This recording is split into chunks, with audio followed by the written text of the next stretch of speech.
everybody. నేను మీ English teacher. Welcome back to our channel. I hope everyone is doing well. ఈ రోజు కూడా మీకోసం మరొక యూస్ఫుల్ వీడియో. మనం డైలీ కాన్వర్సేషన్స్లో కొన్ని వర్డ్స్ని యూస్ చేస్తూ ఉంటాం కదా, లైక్ మర్చిపోయాను, మర్చిపోవడం, గుర్తులేదు ఇలాంటివి. వీటికి సంబంధించిన సెంటెన్సెస్ని ఇంగ్లీష్లో ఈజీగా ఏ విధంగా చెప్పాలో క్లియర్గా కొన్ని ఎగ్జాంపుల్స్తో ఇప్పుడు చూద్దాం. అయితే మీరు వీడియోని ఎక్కడా స్కిప్ చేయకుండా చివరి వరకు చూడడానికి ట్రై చేయండి. వీడియో గనక యూస్ఫుల్గా అనిపిస్తే మర్చిపోకుండా ఒక లైక్ చేయండి, ఎందుకంటే మీరు చేసే ఈ లైక్ ద్వారా ఈ వీడియో మరికొంతమందికి రీచ్ అవుతుంది. So please like this video and also subscribe to English teacher for more such videos. ఇప్పుడైతే ప్రీవియస్ వీడియోలో నేను మిమ్మల్ని అడిగిన 2 క్వశ్చన్స్ యొక్క ఆన్సర్స్ని చూసేద్దాం. ఫస్ట్ వన్ ఈజ్ విన్నావా. దీన్ని మనం ఇంగ్లీష్లో డిడ్ యూ హియర్ ఈ విధంగా చెప్తాం. Now the second question is ఇది నాకు అనవసరం.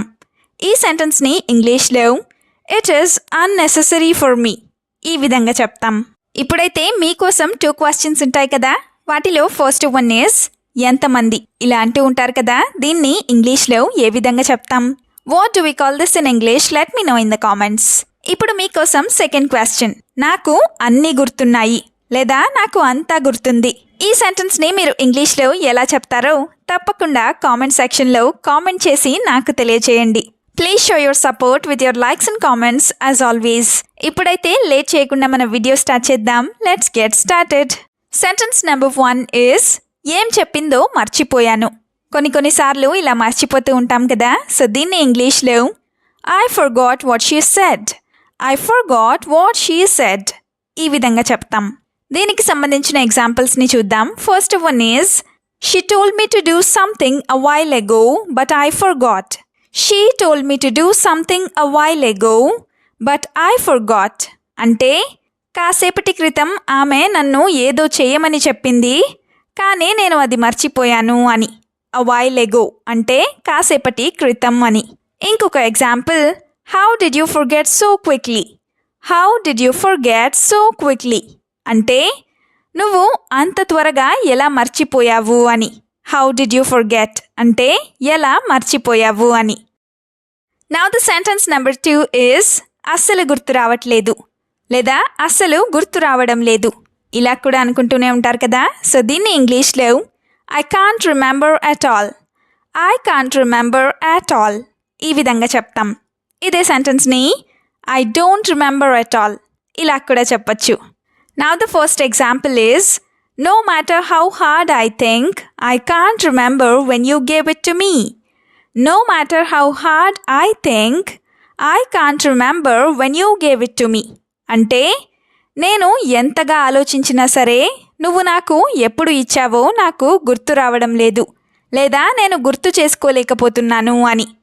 ఇంకొక example, she called me while I was asleep and said something that I don't remember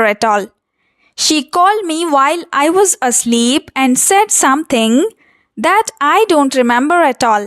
అంటే నేను నిద్రపోతూ ఉన్నప్పుడు ఆమె నాకు కాల్ చేసి ఏదో చెప్పింది, కానీ అది నాకు అస్సలు గుర్తు రావడం లేదు అని. while I was asleep అంటే నేను నిద్రలో ఉన్నప్పుడు లేదా నిద్రపోతూ ఉన్నప్పుడు అని. సెంటెన్స్ నెంబర్ 3 ఈజ్ అలా ఎలా మర్చిపోతావు. ఎవరైనా ఏదైనా త్వరగా మర్చిపోయినప్పుడు ఇలా అడుగుతూ ఉంటారు కదా, సో దీన్ని ఇంగ్లీష్లో how can you forget that or how can you forget like that ఈ విధంగా అడుగుతాం. Now the first example is how could you forget such an important thing. అంటే నువ్వు ఇంత ఇంపార్టెంట్ లేదా ఇంత ముఖ్యమైన విషయాన్ని ఎలా మర్చిపోగలిగావు అని. Now the example number 2 is, you are not careful at all, that's why you say that you have forgotten all.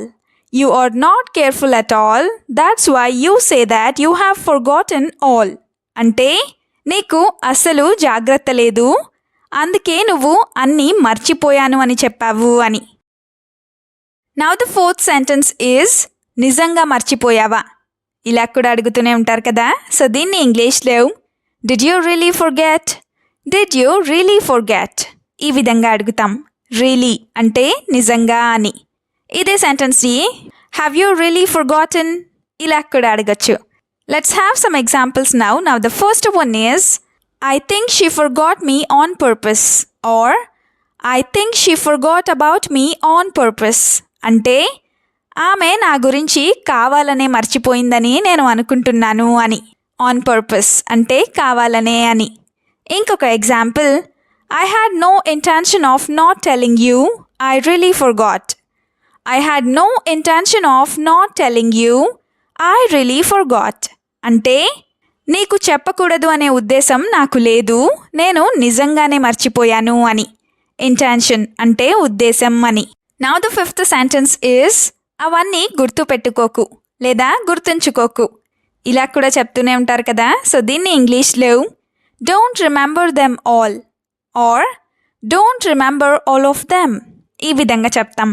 అదే don't take all that in to your mind అంటే నువ్వు వాటన్నింటినీ మనసులో పెట్టుకోకు లేదా మనసుకి తీసుకోకు అని. For example, it is not good to remember all the old things and do this now. It is not good to remember all the old things and do this now అంటే పాత విషయాలన్నింటినీ గుర్తుంచుకొని ఇప్పుడు ఇలా చేయడం మంచిది కాదు అని.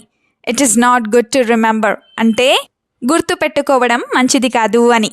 ఇంకొక example, I forgot all the old fights. Can we be together now? I forgot all the old fights. Can we be together now? అంటే నేను పాత గొడవలన్నింటినీ మర్చిపోయాను, ఇప్పుడు మనం కలిసి ఉండగలమా లేదా కలిసి ఉందామా అని. సెంటెన్స్ నెంబర్ 6 ఈజ్ ఏదో మర్చిపోయినట్లుంది లేదా ఏదో మర్చిపోయినట్లు అనిపిస్తోంది. ఇలా అనుకుంటూనే ఉంటారు కదా. సో దీన్ని ఇంగ్లీష్లో something seems to have been forgotten. Something seems to have been forgotten ఈ విధంగా చెప్తాం. అదే I feel like I forgot something అంటే నేను ఏదో మర్చిపోయినట్లు నాకు అనిపిస్తోంది అని. ఐ ఫీల్ లైక్ అంటే నాకు అనిపిస్తోంది అని. For example, I put all the things in but I seem to have forgotten something. I put all the things in but I seem to have forgotten something అంటే నేను అన్ని వస్తువులని లోపలే పెట్టాను కానీ ఏదో మర్చిపోయినట్లు నాకు అనిపిస్తోంది అని. Now the second example is did you forget something or did you forget anything అంటే నువ్వు ఏదైనా మర్చిపోయావా అని. నెక్స్ట్ సెంటెన్స్ ఈజ్ మళ్ళీ మర్చిపోయావా. ఎవరైనా పదే పదే మర్చిపోతూ ఉన్నప్పుడు ఇలా అంటూ ఉంటారు కదా. సో దీన్ని ఇంగ్లీష్లో did you forget again, did you forget again ఈ విధంగా అడుగుతాం. దీనికి సంబంధించిన ఎగ్జాంపుల్స్ని చూద్దాం. Now the first one is I must have told you 100 times not to forget my things. I must have told you 100 times not to forget my things అంటే నేను నీకు నా వస్తువులని మర్చిపోవద్దని దాదాపుగా 100 సార్లు చెప్పి ఉంటాను అని. Now the second example is even though I told you so many times how did you forget. Even though I told you so many times how did you forget అంటే నేను నీకు చాలాసార్లు లేదా ఇన్నిసార్లు చెప్పినప్పటికీ కూడా నువ్వు ఎలా మర్చిపోయావు అని. ఈవెన్ దో అంటే అయినప్పటికీ అని. Now the last sentence is అన్నీ ఇలానే మర్చిపో. ఇలా కూడా అంటూనే ఉంటారు కదా. సో దీన్ని ఇంగ్లీష్లో you forget everything like this. You forget everything like this ఈ విధంగా చెప్తాం. Now the first example is you forgot to give me a water bottle, so I didn't drink the water properly. You forgot to give me a water bottle, so I didn't drink the water properly. అంటే నువ్వు నాకు water బాటిల్ని ఇవ్వడం మర్చిపోయావు, అందుకే నేను వాటర్ని సరిగ్గా తాగలేదు అని. Now the second example is how can you forget everything at such a young age? How can you forget everything at such a young age? అంటే నువ్వు ఇంత చిన్న వయసులో వీటన్నింటినీ ఎలా మర్చిపోతున్నావు లేదా ఎలా మర్చిపోగలవు అని. వీడియోని ఎండ్ వరకు చూసినందుకు థ్యాంక్ యూ సో మచ్. వీడియోలో ఉన్న సెంటెన్సెస్ అన్నీ తరచూ ప్రాక్టీస్ చేస్తూ ఉన్నట్లయితే you will become a better and fluent English speaker. ఈ వీడియో మీకు ఏ విధంగా అనిపించిందో మీ ఫీడ్బ్యాక్ని మాత్రం తప్పనిసరిగా కామెంట్ సెక్షన్లో కామెంట్ చేసి చెప్పండి. We'll meet you again with the useful and interesting video. Until then, keep learning, keep practicing and keep supporting Tinglish Teacher. Have a good day. Bye-bye.